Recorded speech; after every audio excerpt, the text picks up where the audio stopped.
If you like XCOM and Bioshock, then you'll love Wild Bastards.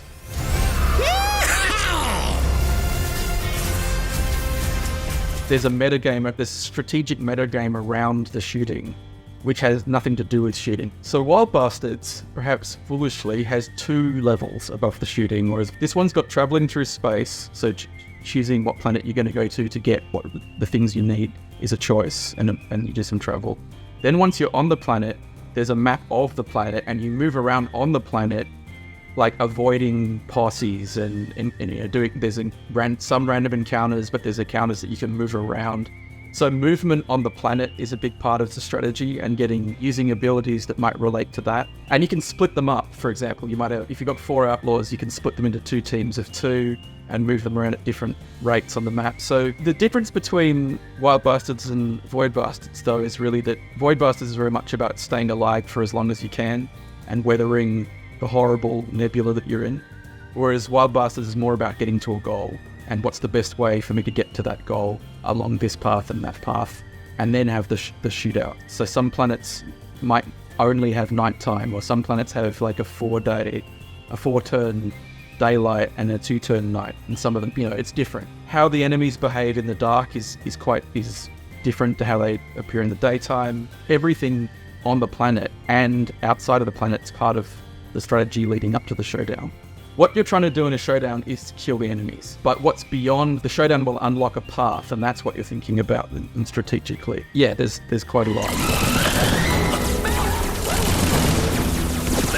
My top tip would be, when you're on the star map, when you're going planet to planet, it will show you what enemies are on the planet that you could potentially travel to and fight on. If you're able to, think about that and match. I mean, in the early game, you haven't collected very many outlaws, so the choice, it's not that big a choice. But as you get into it, what outlaws you have available to take to the planet to fight those enemies that's very important.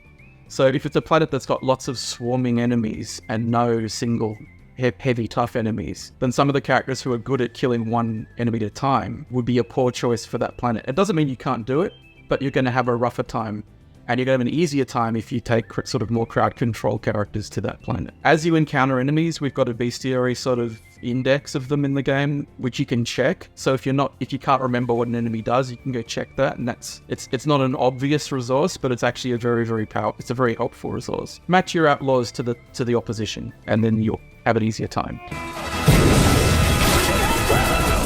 Biggest influence artistically, but for me also gameplay wise, in terms of the combat, was actually LucasArts Outlaws, which is a really, really old first person shooter, which you may have never heard of. So I wanted to bring some of the spirit of that game to Wild Bastards in the modern era.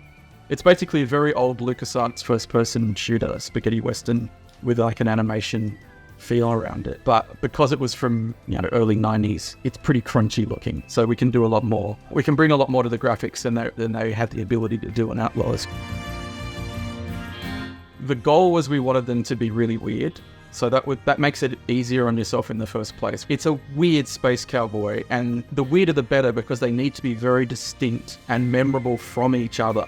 You play lots of different outlaws in it, so it's really important that you don't get them confused with each other. The snake man with the lasso is different to the robot with the shotgun. Some of them came from just brief discussions, but as they developed, it was more about their capabilities and their loadout. Roughly informed, we want something that links a little bit to that. But beyond that, it was just as weird and as alien or non-human as possible. It's very important that none of them are human. They're all outsiders, outlaws, robots, aliens. None of them are human beings. When I was doing the character designs, it's much more fun to have to design different things.